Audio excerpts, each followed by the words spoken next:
Hey guys, my guest tonight, author Tony Wright, is going to be talking about the missing Yuba County Five. We'll be right back.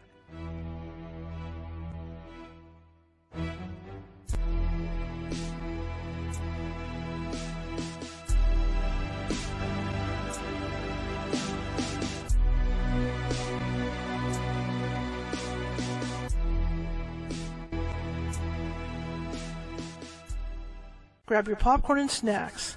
Find a comfy spot, take a seat or lie down, and let me transport you to a place of fantasy, ghost stories, ancient legends, odd creatures, alien encounters, and other magical topics.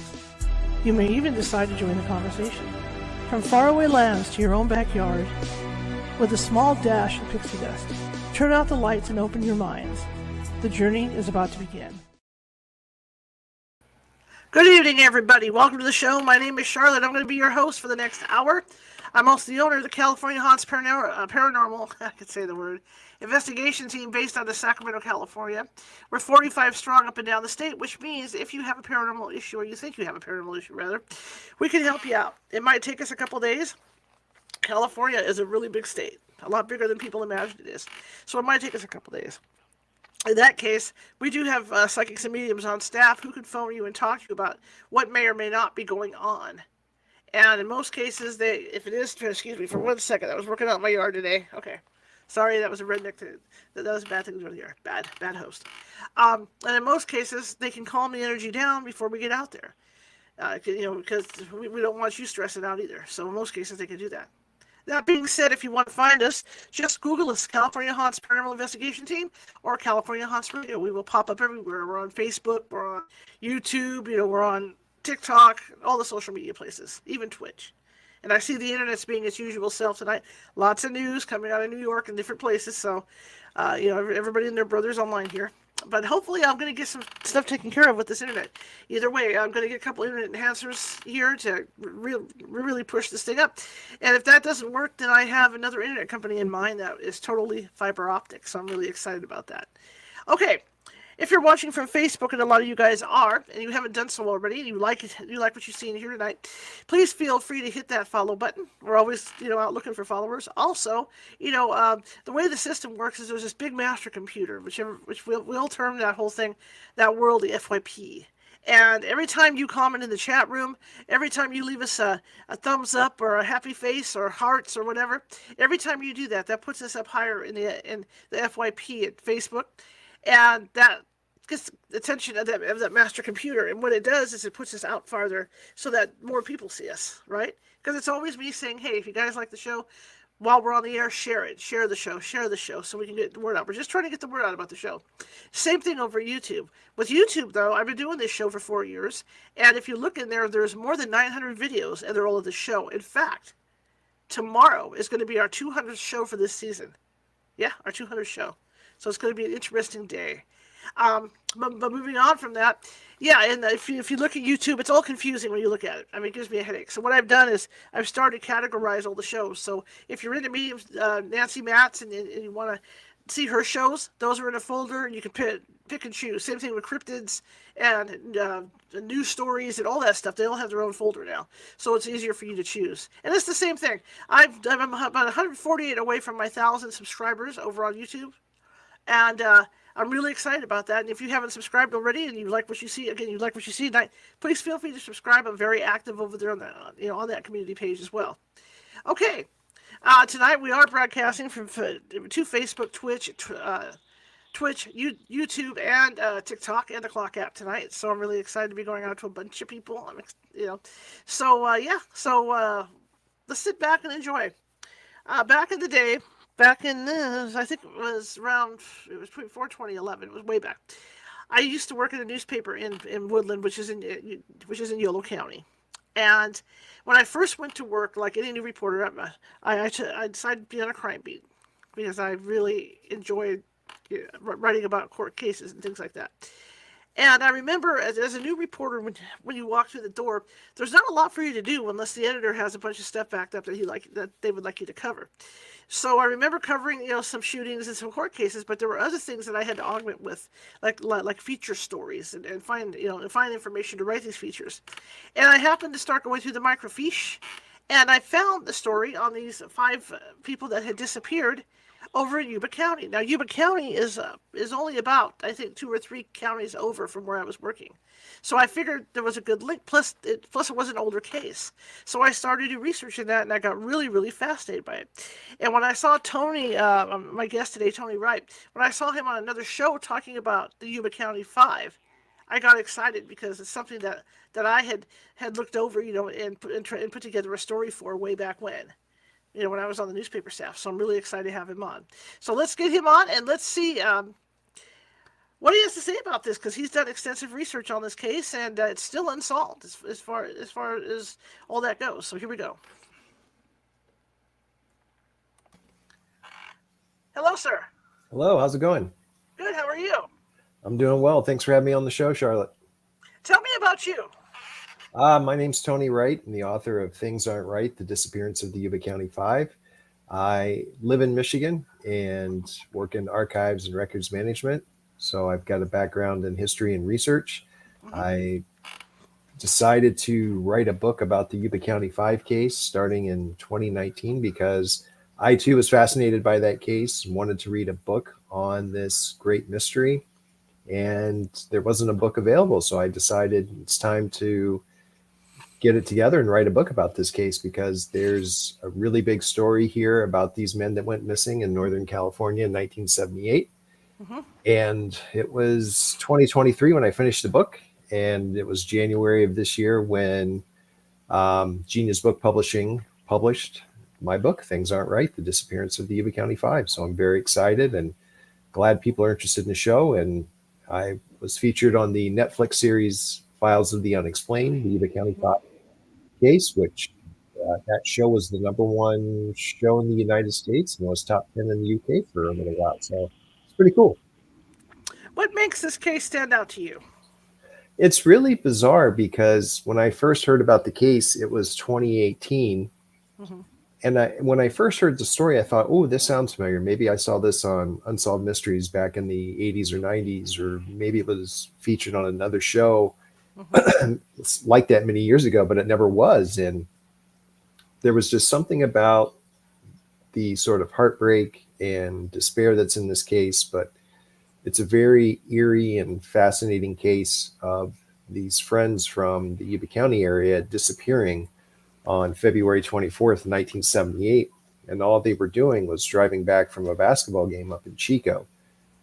So it just seemed so strange to just veer off from the highway and just go deep into the mountains to this deserted road and vanish into the night in the freezing cold with no explanation of what happened. And then 4 months later, 4 of the 5 men have perished and their remains are found. And almost 46 years later, there's still no answer. So this case was just so fascinating. It's just one of those stories that just grabs your attention and makes you go, okay, there's more to the story. I really want to know who these guys were. How did this investigation go down? And what happened to these guys that night to divert from their path home to this deserted road up in the Plumas National Forest in the foothills of the Sierra Nevada mountains, where they just vanished into the snow in the wilderness. It was just a strange story.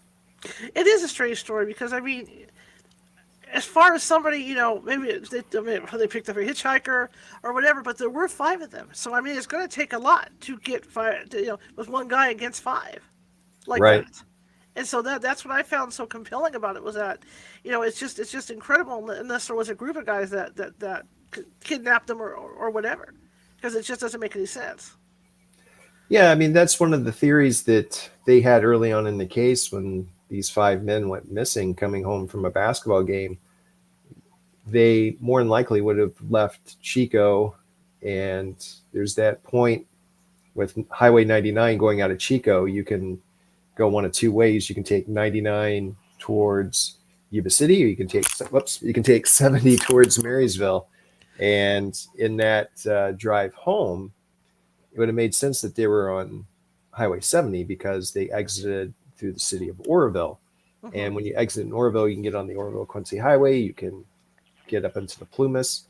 So authorities were trying to figure out, like, why did these guys take this strange route home? Because it didn't make any sense whatsoever. And a hitchhiker was theorized because maybe they felt bad for someone. It was February, it was cold. They're probably walking along a highway and they probably felt bad for this person, and they get the person in the car because they pulled a gun. And I don't know, for whatever reason, it led them up into the Plumas National Forest. So that's a theory many people have had over the years, that they may have encountered someone on this ride home that got in the car and just pulled a gun or sort of tricked them into doing this trip. It's so bizarre. It is bizarre. And didn't some of them have some type of disabilities? Yes. So four of the men: Ted Weiher, who was 32, Jack Madruga, who was 30, Bill Sterling, who was 29, and Jackie Huett, who was about 23, 24 years old, all had learning disabilities. And today, some of the families believe if they knew what they knew then, some of these men probably would have been on the autism spectrum, just because of just what they know now. And then there was Gary Mathias, who was about 25 years old at the time, and he'd been diagnosed with schizophrenia. And Gary was on a regimen of medication. He was diagnosed around 1971, wasn't doing so well mentally just because he wasn't on medication, was using illegal drugs, and was getting into a lot of trouble. But in 1975, he turns his life around, takes medication. His family's helping him out, so they got him a job and they're guiding him. So he's the fifth member of this group, and he had been doing well on his medication. So although the five of them were friends, they were affiliated with a nonprofit organization called the Gateway Projects in the Yuba City, Marysville area. And that was just an organization that gave them, job skills and life coaching. They could do jobs that with Pacific Gas and Electric or PG&E, or there were some other companies that had them doing just jobs that allowed them to earn a paycheck and have a sense of independence. And what was also cool about the Gateway Projects, they had their own Special Olympics basketball team called the Gateway Gators. So these guys had a tournament down in Rockland, Sacramento. And so it was part of the Special Olympics tournament for the big tournament at UCLA down in Los Angeles. So if they won this event, they could go on to the big event in UCLA, and they'd get a tickets to Disneyland. And it was a big deal to these guys. And they were big fans of UC Davis, the basketball team. They had an away game at Chico on Friday, February 24th. Their tournament was the 25th. So they thought, let's just go up to Chico, watch a game, get pumped up for a big tournament. And these guys had made out-of-town trips to Sacramento and to Chico in the past, and there was no problem, no history of being lost. But on the 24th, something went wrong, and they diverted their path up to the Plumas National Forest and deserted their car on this road in the middle of nowhere. And it's like, okay, what happened? Why did these guys disappear? And people hear, well, they had disabilities, but when you talk to the families, the driver of the car they were in, Jack Madruga, they said that he was a very reliable driver, could take out-of-town trips, no problem. He never would get lost. He was a super reliable guy, and all the families were comfortable driving, the guys around anywhere they needed to go. And the guys themselves would always call home and say, hey, we're running late, or hey, let's go stop and get something to eat, and we'll see you guys later. And the families knew if something's up, they'd call, but that night there's no phone call and nothing. So everything was very strange about this case. And so very sad, unfortunately. When you started looking at the police investigation for the case, was there anything in particular that stood out for you? Probably how much research they did and how big the case file was, because I went to Marysville to look at the investigation, and the investigation included 4 jurisdictions. The main one was Yuba County. There was neighboring Sutter County because Bill Sterling lived in Yuba City. Butte County and Plumas County were involved because of the locations of the car. When it was abandoned in the Plumas, it was in Butte County. And then when the bodies are found, they are over the line into Plumas County. So with all these jurisdictions working together, you also had California's Department of Investigation, or sort of their Justice Department, involved as well. So you had all these jurisdictions, you had all of these interviews with the parents, you had interviews with people that they knew from work or just random people, all these sightings, letters from psychics. You had letters from people who were trying to help. They had all this information, data on the amount of time that they had searchers working in the Plumas. So there was a ton of information. I was just like, wow, I didn't think there'd be this much, and I found a gold mine. It was incredible. Now, when they found the car, did the car still have gasoline in it, or was it out of gas or anything like that? When they found the car, it was on a deserted road off the Oroville-Quincy Highway. It had a fourth of a tank of gas. It had been stuck in about 5 or 6 inches of snow. And I'm a Midwesterner, so we're used to cars getting stuck in snow, and you can either get it out or someone push it. And the undercarriage was in really good shape, but the road that the car was parked on was rutted. It had a lot of potholes. It had a lot of mud. There was a low-hanging muffler on the car. Nothing happened with that. They could tell that the wheels had spun a little bit trying to get out of the snow. The interior of the car was okay. They had gone to a convenience store after the basketball game, so there were candy bar wrappers, like Hostess pie wrappers, and chip bags, and pop bottles were in the back, and there was a newspaper and a map out. So the car had a quarter of a tank of gas, but according to the families, they thought before they went to Chico, Jack Madruga, the driver, stopped at a gas station owned by Bill Sterling's family and topped off his tank. But I worked with some people from Mopac Audio who did a Yuba County 5 podcast, and they did some research on the car, miles per gallon, the trip that they were on, and thought it doesn't seem that they would have a quarter of a tank of gas left in the car. But what's interesting about that quarter of a tank is, would that have been from a full tank of gas, maybe 3/4 full?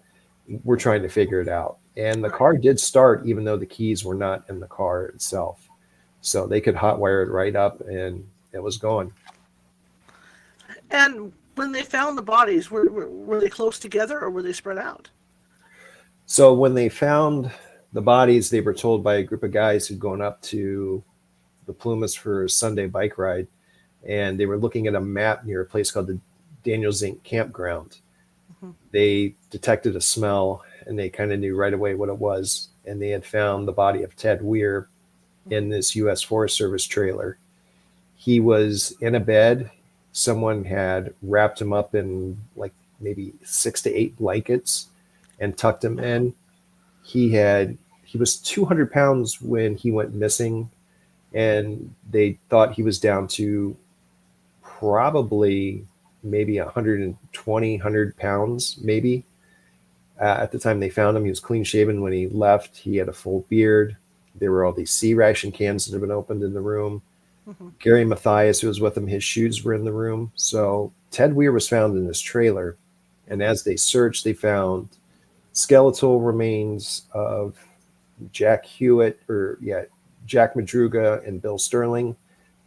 And then they found partial remains of Jackie Huett, but the remains of Gary Mathias were never found. So when they found Jack Madruga and Bill Sterling, they were about 3 miles south of the trailer on a road.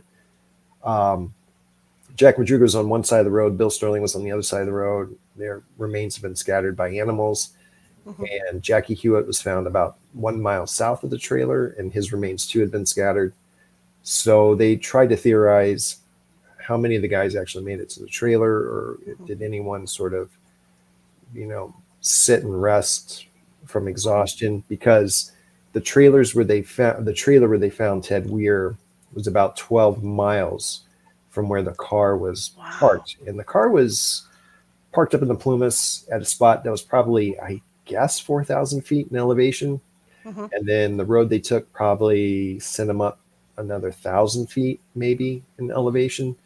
So, I mean, they made a heck of a walk, and they had to walk these very intricate, connected paths through the Plumas National Forest to get to this trailer. And the temperatures were below freezing. There was snow on the ground. It had been a bad year for snow. There were like huge snow drifts. And these guys, when they went to the game leaving Marysville, they're in tennis shoes, jeans, maybe a light jacket. And they just thought they were going to a game and coming home. I mean, to get out of the car and to walk northeast instead of walking south down the road where they came up just didn't make sense to investigators. And Mm-hmm. what they do found out is there was another guy on the road where they abandoned their car that night. So a lot of this, I mean, this whole mystery just keeps, I mean, it's like an onion. You just keep peeling back the layers and you just find more and more. But yeah, I mean, they found four of the guys pretty close together, but Gary was never found in the Plumas. Wow. Now, when you talk about another guy that was on the road, can you tell me a little bit more about that? His name was Joseph Shones. He lived in Berry Creek, which would have been south of where the car was abandoned in the Plumas. Where the car was abandoned in the Plumas was near a site called Rogers Cow Camp. Probably Joseph Shones probably lived maybe 15 miles south of there. But the day the men went missing, he had stopped at a few places, had some beers, and drove north up to the road where the car was abandoned by the men earlier. But he got his car stuck as well on the same road. He tried to get out and push his car out, but suffered a heart attack. He said he sat in his car from probably 6 p.m. Friday, the 24th, and around midnight, the guys show up on this road, according to his story. And he has a few different stories here that he's gone with. One says these guys got out of the car and they ran into the woods, and another one says they were followed up the road by a red pickup truck, and there was a man and a woman. The woman was possibly holding a baby, and they probably got to the bed of the pickup truck and vanished into the night.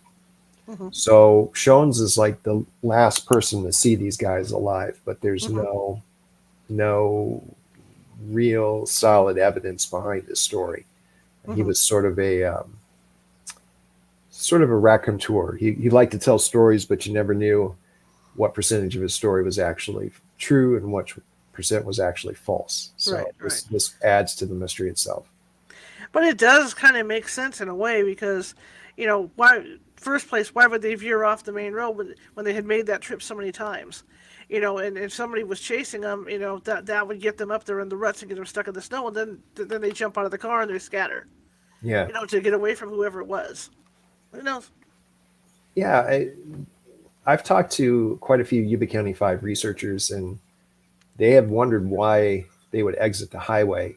Mm-hmm. And I've made the trip from along Highway 70 to the Plumas a couple of times. Mm-hmm. And what I've always thought is there was a reason they had to exit. So they probably knew of a place in Oroville where they could stop and use the restroom. Maybe Mm-hmm. someone didn't use the restroom after the game and maybe said, "Oh, can you stop somewhere? I don't think I just really need to use the restroom." And they're like, "Oh yeah, we know this place." Mm-hmm. Or someone could have used a payphone, or a couple of the guys smoked and maybe they wanted a pack of cigarettes somewhere. I mean, something like that, possibly. And when they got off the highway and stopped in Oroville, it's theorized that something went down in that town.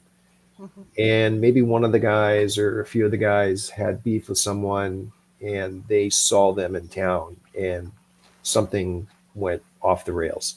Mm-hmm. Another theory is there could have been a group of drunk people and they could have noticed the guys in the car who had disabilities and maybe started saying things to them, maybe starting something, and Mm-hmm. realized these guys weren't going to take, people mouthing off to them. And then things kind of turned into a little bit of a pursuit.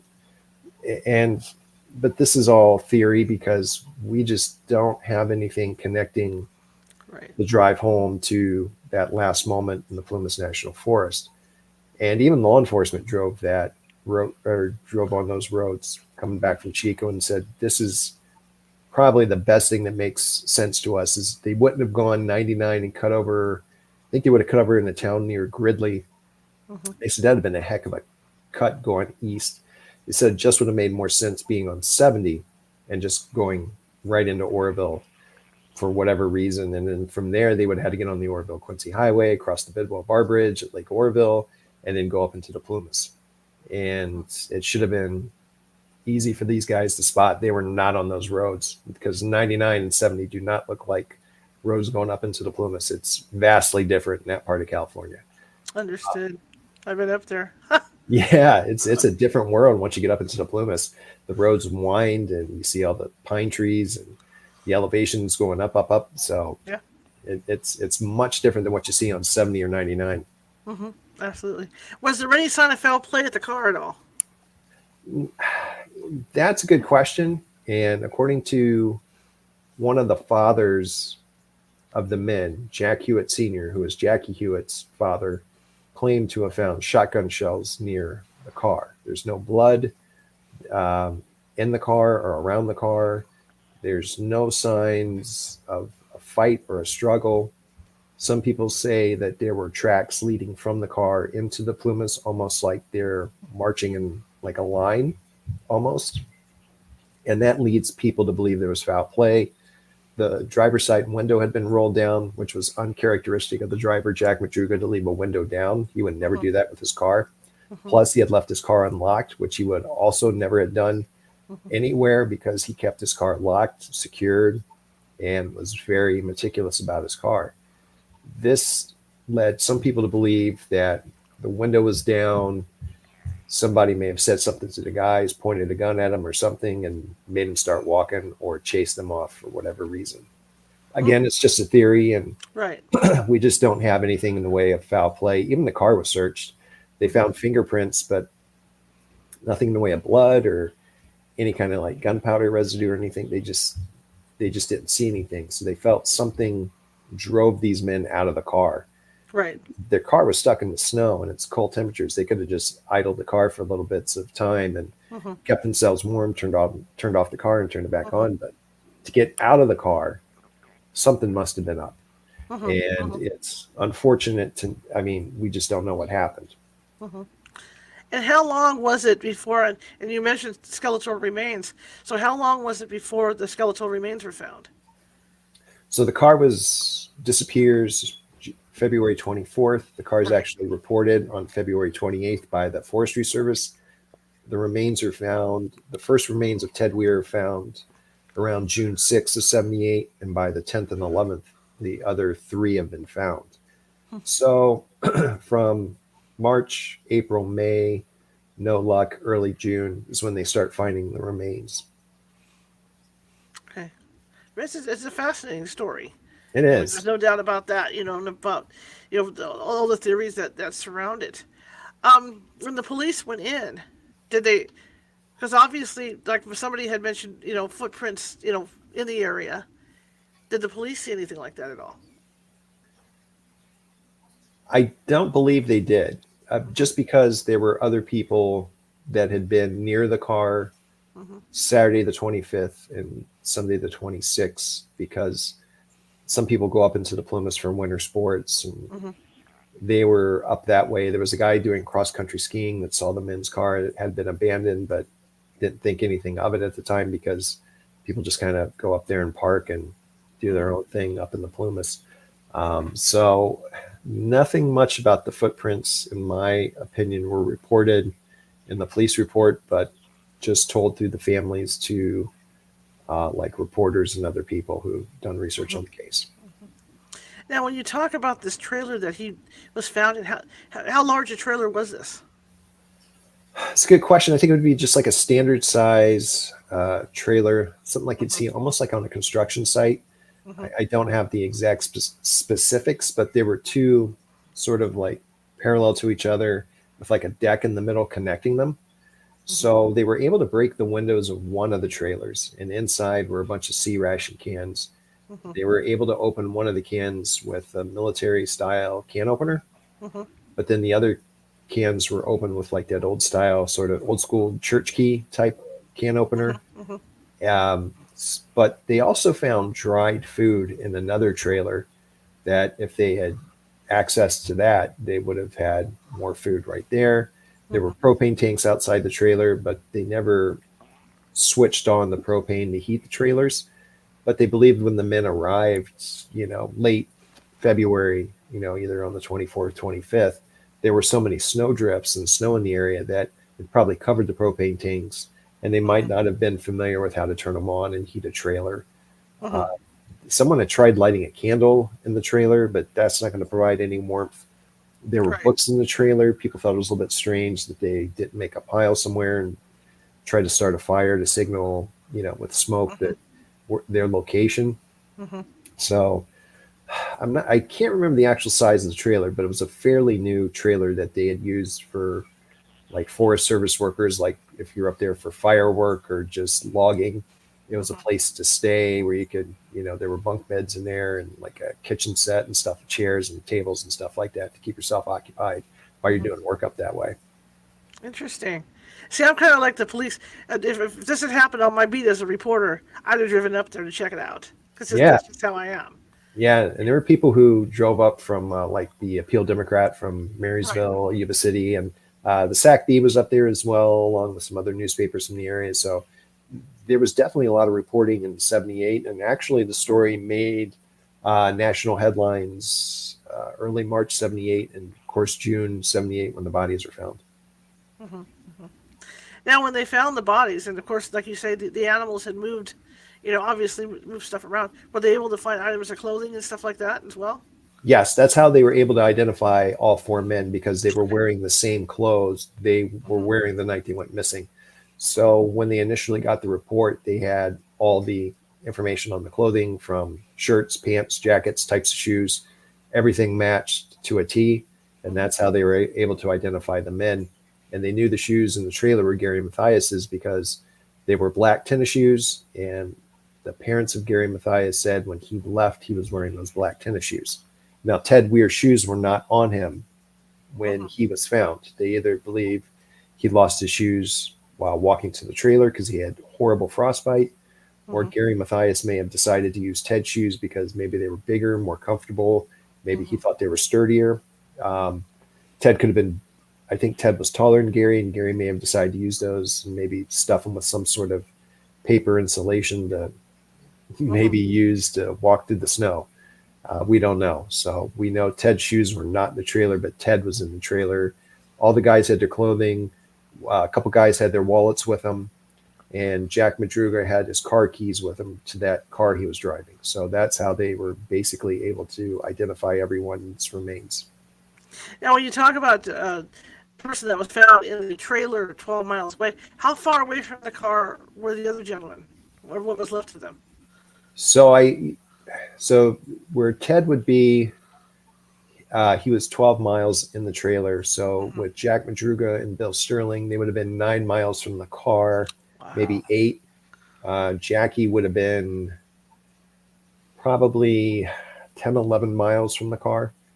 So people have tried to theorize who all went into the trailer, and it's believed it was Ted Weiher, Jackie Huett, and Gary Mathias, because some people have theorized that Bill Sterling and Jack Madruga may have fallen behind on the walk to the trailer, and they may have just rested from exhaustion and perished, because it was theorized that all 5 men would have suffered from hypothermia because of the below freezing temperatures. They don't know how long it would have taken them to walk from the car to the trailer. And it was amazing they found this road that would have linked them to this trailer through the mountains, because there was no way they could walk across the terrain, because if you know anything about the Plumas, the terrain's pretty rough in spots and it's not easy to traverse from one point to another. You've kind of got to follow these roads. So they knew that guys, as soon as they got out of the car, their lives were measured in minutes, not hours or days. So it was unfortunate, but they were all northeast of the car, and a lot of members of law enforcement theorized that they were trying to walk south from the car, or even east of the car, or they just didn't figure they would have gone northeast 12 miles. Right. Because to me, it sounds like, in a way, we don't know what happened, but it sounds like they did split apart. Either they were running away from something, or they thought, well, whatever direction we go, we're bound to run into something, to get us out of here. And so they all went, like that. Yeah, and there was a theory that the road that they walked had been cleared by a snowcat about a day before because of those new trailers. I had talked to someone who worked with the U.S. Forest Service, and they said they sent a snowcat to those trailers around February 23rd because they had some heavy snow up there, and they wanted to clear the snow off the roof of the trailers because they didn't want the weight of the snow sort of doing any damage to those trailers. And when the snow melts, they didn't want anything like leaking in, like getting water damage. So it's been theorized that if they saw a clear trail, they may have followed it thinking what's called, I think it's around the corner syndrome, where help is Mm-hmm. just around the corner. And if you keep Right. walking, we're going to be closer to help. And Mm-hmm. they think that's what happened. Or they might have been so scared of something or someone Mm-hmm. that they went that way just to get away from whatever was bothering them, threatening them, whatever, because they knew they couldn't walk south back down the Oroville Quincy Highway. Had they gone 8 miles down the highway south, they would have stopped at a place called Mountain House, which was sort of this kind of like inn slash bar slash market. So it's what they would have it's what they would have been hanging out at. Mm-hmm. Mm-hmm. Mm-hmm. Now, well, like we talked about, these guys had made this trip probably a dozen of times, to go up to Chico for whatever. So, I mean, for them to take a detour like that is something, especially in the winter, like you say. Yeah, it doesn't make any sense to make that detour because the basketball game they had for their Special Olympics tournament was of huge importance, and they had to be ready for the game 8 a.m. Saturday morning. Mm-hmm. So there was no need for them to, go on this journey through Oroville. Mm-hmm. And they even thought, well, Gary Mathias knew some guys in a town called Forbestown, which if you go along the Oroville Quincy Highway and you make this turn, you can get to Forbestown. But if you miss the turn, you kind of go up into the Plumas. They thought that was a possible theory. But the people in Forbestown that knew Gary Mathias said, we haven't seen this guy in years. I mean, it wouldn't have made sense. And the guy that drove the car, Jack Madruga, didn't like to divert from his plan of going from point A to point B. If we're going to Mm-hmm. Chico, we're going to come home. We're not taking a joyride. These guys weren't Mm-hmm. spontaneous in that way where they thought it'd be cool to go up into the Plumas and, just go up there for fun. That didn't make any sense. So something at some point happened. They've often felt like the men were probably being followed, or there could have been some sort of road rage from someone that may have had Right. problems with these guys, or maybe there was an attempted robbery that went crazy wrong that night. And again, like I keep saying, these are a lot of theories, but we really don't have any information linking this disappearance. And the big problem is trying to figure out why they would leave the safety of, just an easy drive home on Mm-hmm. Highway 70 or even 99 and just ending up in the Plumas, because they would have known they're going in the wrong direction, seeing pine trees and snow and the rocks that you kind of see, driving up along that highway with the winding roads. They would have known they're a long way from home. You've got plenty of places you can turn around up on the Oroville Quincy Highway. So these guys knew it was something was up, and for whatever reason, they just couldn't turn around. It seems like they were just forced up that way. Mm-hmm. And for what it's worth, too, I mean, a lot of that driving, too, you think about things like, well, it's going to get dark soon. There's going to be black ice on the road. That snow is going to freeze in some Mhm. places. It's not a very, good place to be in the winter at night. No, I drove up that way once May when the weather was fine, but Mm-hmm. I got to a specific spot and it started getting some snowflakes coming. And when I was up there in February, it was definitely cold up that way. Mm-hmm. Mm-hmm. I wasn't at the snowiest part yet, but I was still at a spot where it's like, man, you got to take it easy going up this road because there's wildlife up there. And I had a deer just kind of walk right in front of my car. And like, it Mm-hmm. wasn't in a hurry to go anywhere. And yeah, you're right about black ice. I mean, if Mm-hmm. snow's melting and you're not icing or salting or salting the road or putting anything Mm-hmm. down. Some places put sand and you don't have a way to grip and you hit that black ice, you're in a lot of trouble. Mm-hmm. Absolutely. Absolutely. So, how long did the police investigation take? They started February 25th and it Mm-hmm. ended June around June 19th of 1978. They called off the search in the Plumas when they couldn't find Gary Mathias. Mm-hmm. It had been theorized that he had died in the Plumas. They just didn't know where his body was located. Mm-hmm. Some people had claimed that they saw Gary Mathias afterwards, but according to his family and even myself, a guy like Gary Mathias, if he's off his medication, he's found easily. He couldn't. He was like a magnet for the police. If he's off his medication, he always seemed to find his way into trouble. So Gary perished somewhere in the Plumas. It's 1.1 million acres of land. It's Mm-hmm. um, hard to figure out where he is today. But his remains are somewhere in the Plumas, and unfortunately, with all the forest fires, uh, we don't know how hard it is to find his Right. bones at this point, which Right. is very unfortunate. Question in the chat room. You probably don't know the answer to this from Mike. Were the shotgun shells fired? Does anybody know? Yes, they believe they were 30-06 shells, and from what I've been told, some of the investigators thought they could be from hunters because with National Forest, you are allowed to hunt. Mm-hmm. So there are certain rules, for hunting. But Mm-hmm. could they have been for hunting? There's been a lot of illegal activity up there with drugs. Could it have been some sort of dispute over drugs between some other people Mm-hmm. that have been left behind? It's hard to tell. But yes, the shotgun shells have been fired. Mm-hmm. Now, having worked in Placerville for a few years, the whole thing with the drugs, Yeah. that's an interesting point because, I mean, who knows how this happened?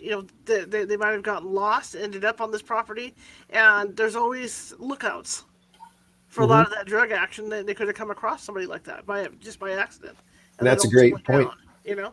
I talked to a few people who had taken trips to the Plumas, and one guy had a motorcycle trip he was on, and Mm-hmm. he was going away he wasn't familiar with, and he came up to a road, and a guy was parked sideways on the road with a truck, Mm-hmm. and he had a gun, and he's like, "What are you doing?" He said, "I'm just riding up here," and kind of told him to leave. And I talked to some other people who had experiences up in the Plumas where it was sort of, you know, every man for himself, Wild West kind of stuff. And some other people have lived up there, and it's been nothing but peace and quiet. It's just different experiences for different folks in that region. But Right. it's no stranger to crime. I'll Mm-hmm. say that. Mm-hmm. Now, as you look through the police files on this, were you able to interview any of the police officers, or were you just going by the material they had? So I was able to talk to three gentlemen who had worked for the Yuba County Sheriff's Department. Mm-hmm. I talked to one person who worked for the Yuba County, I'm sorry, the Sutter County Sheriff's Department because he was related to one of the men. So they were great at sharing all their information about the case. Mm-hmm. Also, I talked to four of the five families about what had happened. I talked to some of the people that covered the case in the media and just some other people from the area who were, or generally speaking, just Yuba County Five researchers. So I Mm-hmm. was able to get in touch with some really good people and people who were there at the time when this was all going down. Was it hard to get the information though? Not so much. It was actually the only hard part is when you have, like you said, you go through microfilm and microfiche. Mm-hmm. But what I found out was Yuba County had digitized their collection from microfilm and put it online. And now That's with cool. sites like newspapers.com and Databank, it makes that type of research easy because, man, I tell you what, I've got a lot of experience with microfilm and that can get tedious. So Mm-hmm. Mm-hmm. it was easy getting the information. Yuba County Sheriff's Department was really easy to work with. They said, come on out, take a look. And I was able to do notes in a notebook, and they sent me redacted copies through FOIA request. And interviewing people wasn't hard. It was just, it just took a lot of time, just setting up interviews and, you know, talking to people for, 2-3 hours a piece. So it was a lot of work, and it Mm-hmm. was definitely worth it. And the book Things Aren't Right, which you were just showing, was the end result Yeah. of that. So, did the police, even though they found the bodies and whatnot, is the case still open? And is it an active case or no? It's a cold case, and it's Okay. not officially closed because they never found the remains of Gary Mathias, and he's still technically a missing person. Mm-hmm. He does, I don't know if it was the state of California, but I do believe the federal government listed his date of death as February 24th, 1978, because I think that Mm-hmm. was from the Social Security Administration and the Department of Veterans Affairs because Gary had once served in the Army. Mm-hmm. And I did find some records online that showed that they recorded his date of death as February 24th, 1978, but I think they just chose that as the date they went missing. Mm-hmm. Mm-hmm. So, when you talk about him eating C rations, um, which is good to have them, obviously, because there are a bunch of them. But he had apparently lost weight, right? Right. And it makes us, it allows us to say, okay, there's more than Ted in that trailer, because no one's just going to open a whole bunch of C rations and not eat them, because some of them were eaten. So Gary was probably in there. Jackie Huett was probably in there, because Jackie Huett and Ted Weiher were really good friends. And Ted Weiher may not have eaten the C rations because he had a very strong moral compass where he thought doing certain things was stealing. So in his mind, maybe eating that food stealing, that's not right. But he had to survive in that trailer anywhere from 4 to 8 weeks. So if he's in that trailer, he's getting something, if it's not water or something, some kind of food. Right. It's really hard to figure this out, how he lost the weight but stayed alive at the same time. It's another part of the mystery here that keeps us all up at night trying to figure out what happened to these guys. Well, it's also interesting too with the guys that they found far away from this trailer, where had they all gone to the trailer at once, they probably would have had the C rations to take with them on their hike out, trying to find their way out of the wilderness. Yeah, you're absolutely right. I mean, and there was also the dried food up there that they could have taken with them. And it leads us to wonder, especially with Jack Madruga and Bill Sterling, were they the ones who sort of fell behind and died? And it's been theorized Jackie did make it to the trailer. Gary left first. Jackie watched Ted. And when he knew things with Ted's health were on a serious decline, Jackie may have decided to make just one final run for help. And he may have just succumbed to the elements and perished himself. But he didn't take any food with him. For whatever reason. Yeah, that's what I find interesting, is the fact that, if they were there, they didn't take any food with them.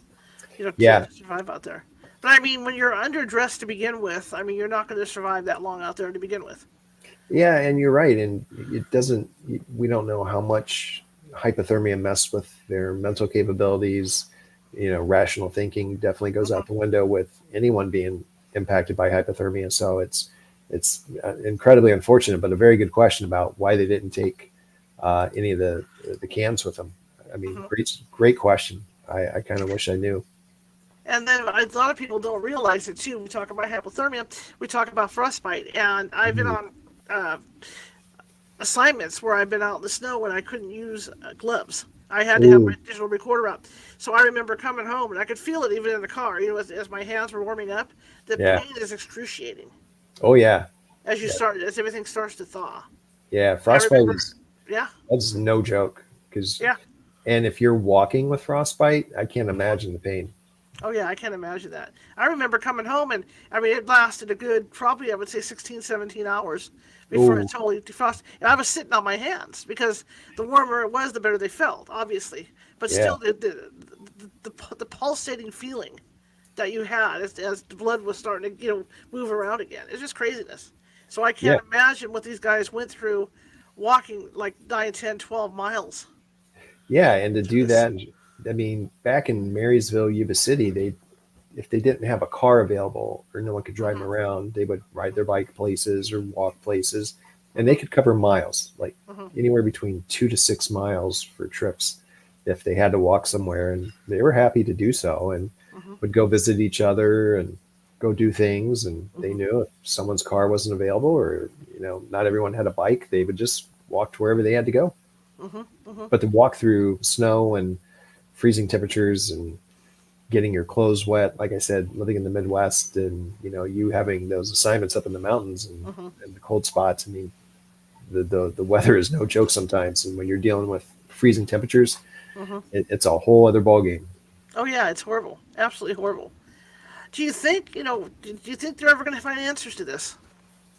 I would think so. I've talked to people who are not tied to the families at all. And there's always been talk of foul play with this case, and something bad going down that night with a group of people that may have had unfinished business with some of the men or one of the men. There's always been talk of some people knowing something in that area of Yuba City, Marysville, possibly Oroville. If this is true and someone wants to come forward, I mean, it's been 46 years. I don't think there's anything to worry about, or Mm-hmm. there's you're not going to be a snitch or anything like that. I mean, I Right. don't think there's anything to worry about with any kind of big bad wolf or retribution for talking to the police. My hope is someone knows something if they do, Mm-hmm. and they should come forward and share this, share their information with the Yuba County Sheriff's Department or Butte County or Plumas County, just Mm-hmm. to get it out there, because any information will help them in this investigation. Now let's get back to talking about the condition of the car, because that interests me too. Where, like you say, it's obvious that at some point they had gotten some snacks. Coming back, but was the car clean for the most part? There was no sign of struggle or anything in the car. It was just like they parked, couldn't get out of the snow, and started walking.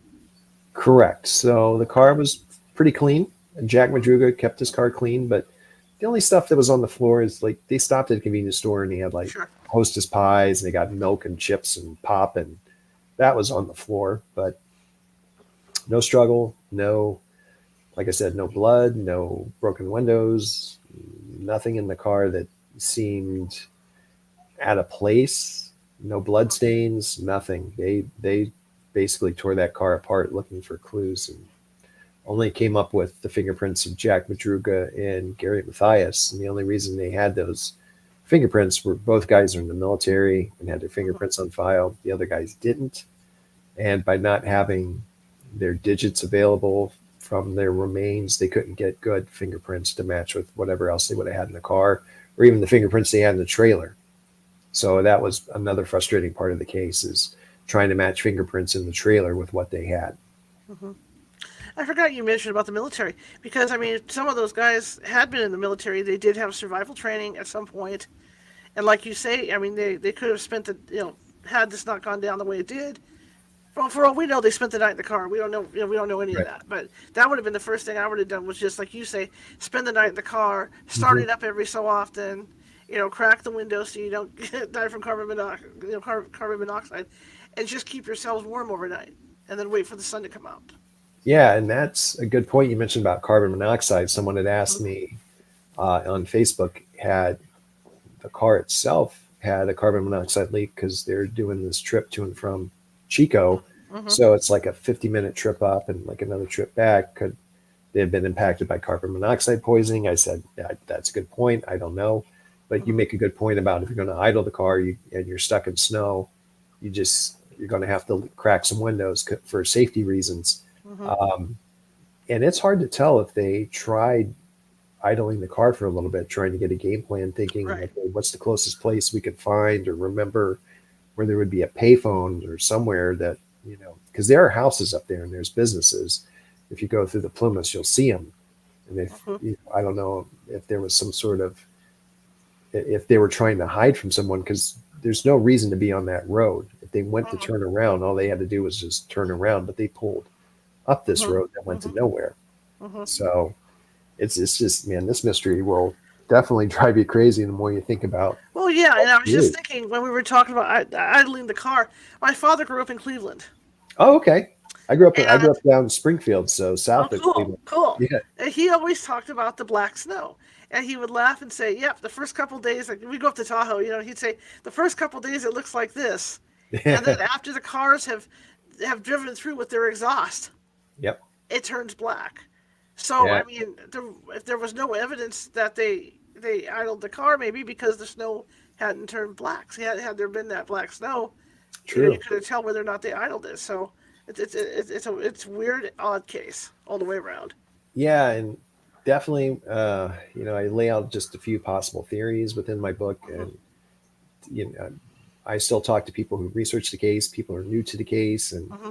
I like to hear their theories, what they think may have happened. Just sometimes you just need fresh eyes on the case, and Mm-hmm. that's part of the reason why I wrote the book. Is maybe someone could come up with a different theory and say, "Hey, you probably didn't think of this, and here's something that could have happened that night." And like I say, anything is helpful, and whatever we Mm-hmm. can do to get this case solved and figure out what happened, and also hopefully we can find the remains of Gary Mathias up in the Plumas to know Mm-hmm. more about Mm-hmm. where he was and where his remains are up there.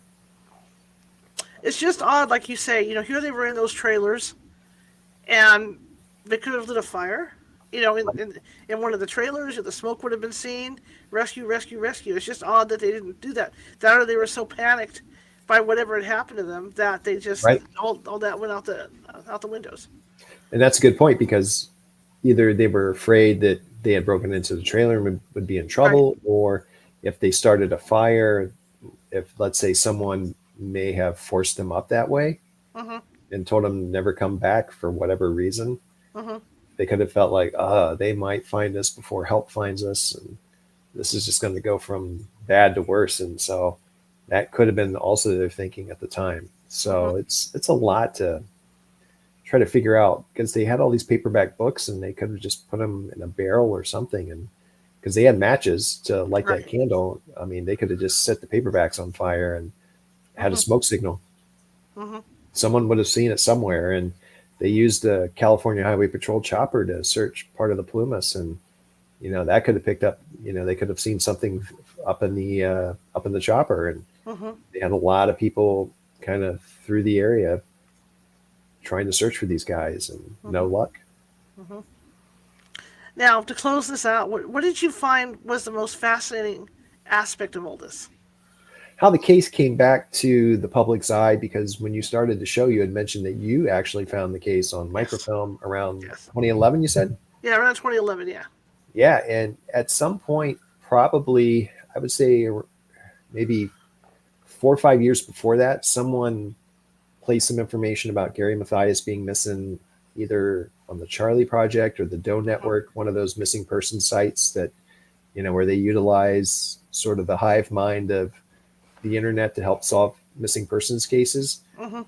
And just out of the blue, around 2017, 2018, true crime podcast and true crime networks on YouTube, and people looking for great new ideas for articles, all found the Yuba County Five case.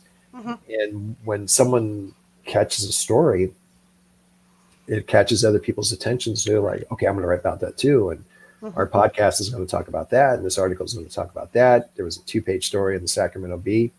So it's great to see that the stories come back to light. And Mhm. it's been, geez, almost 7, 8 years since the stories returned to the spotlight. Mhm. More people around the world are finding out about it. They're watching Netflix, or reading my book, or listening to podcasts, or watching this channel, and Mhm. thinking like, man, this is a strange case. I got to know more about it. So Mhm. I think it was great how people brought the case back into the spotlight, and I'm glad it's here. And I'm glad we got more people fascinated and talking about the case, because there's still family members alive, and they want Right. justice, and they want to know what happened to those guys that night, because that's what they really want to know, is like, how did this go down? Mhm. Because saying that they got lost because of disabilities or mental illness doesn't make sense, because Right. all the families have said from time and time again, yes, they had been diagnosed, but they knew their way from point A to point B, and they Mhm. were super reliable guys. Mhm. Mhm. I keep thinking of the show Unsolved Mysteries, and that's how we're ending this tonight. Is somewhere out there somebody has an answer. Somebody Yeah. saw something that can probably help this case, and hopefully this show will help, and different other avenues will help in your book, especially your book. Oh, thank you. And thanks for having me on your show. I'm glad that people are talking about the case and are interested. It's great to see California Haunts talking about it. And of course, the case that happens in Northern California, Hmm. north of Sacramento. So any information that people have is always welcome. And, I'm available on social media, on Twitter, Instagram, Facebook, looking for Tony Wright, author. Come and find me. We'll talk about the case. Absolutely. And what's next for you? I do have another book lined up. I can't really talk about it right now. It's an unsolved case, because we're doing our research and some things are going on behind the scenes where Hmm. don't want to say too much, but I'm doing a lot of promotional work with this book, as you can see, like with this show. And Right. I'm doing some, I have a store appearance in Wisconsin coming up, and then going to True Crime Con in Nashville at the end of May. So very excited about connecting with true crime fans and some other people in the industry who have written books and do podcasts, and just a great way with networking with a lot of wonderful people. Fantastic. Tony, thank you so much for coming on. I really appreciate it. Thank you, Charlotte. Thank you for having me on your show. And I appreciate all the work you're doing here with California Haunts Radio. Thank you, sir. And maybe when your next book comes out, we can talk about that. Please, definitely. I'd love Okay. to. Fair Thank enough. you. Have a great rest of your evening, sir. You too. Goodbye. Okay, bye-bye. All right, that was fascinating, and God, I mean, super duper duper duper fascinating for me, and I hope it was for you as well. Tomorrow, sit up, I keep sinking. Tomorrow we're shifting gears back into UFO hotspots with Craig with Craig Campobasso. He's going to be with us tomorrow, 6:30 p.m. Pacific, to talk about UFO hotspots. Okay, he gave you Tony did give you his websites that you can find him at. I'll show you the cover of the book again, and you can purchase that at Amazon if you're interested in getting that book. And then we're going to close this off, and I want to give a quick reminder to people. Thursday at 9 a.m. Pacific, we are going to be doing a coffee with the Ghost Hunter, where you can come on and pick my brains. I've been doing this 18 years. Ask me anything. Okay, you can ask me about my stuff, the cases I covered when I was a newspaper reporter, a newspaper editor. You can ask me about anything. So come on, check us out over at the California Haunts Meetup. Also on that meetup, I'm teaching a class, a Ghost Hunting 101 class on Saturday, and it's pretty involved class if you're interested in learning how to ghost hunt, whether you want to be on a team or recreational or anything like that. This is a class for you. Come on in to check it out. Again, this is the California Haunts Paranormal Investigation Team Meetup page. Okay? All right, so here's his book, and like I said, you can get it at Amazon. So here we go. It's called Things Aren't Right, The Disappearance of the Yuba County Five by Tony Wright. And like I said, you can get that at Amazon. All right, if you liked the show, share it with 5 people. If you hated the show, share it with 5 of your enemies. We are equal opportunity here. We're just trying to get the word out about our little old show. We welcome everybody and all opinions, and as long as you have an open mind, welcome, welcome, welcome. All right, guys, I will see you tomorrow, 6:30 p.m. with Craig Campobasso. Have a great rest of your evening.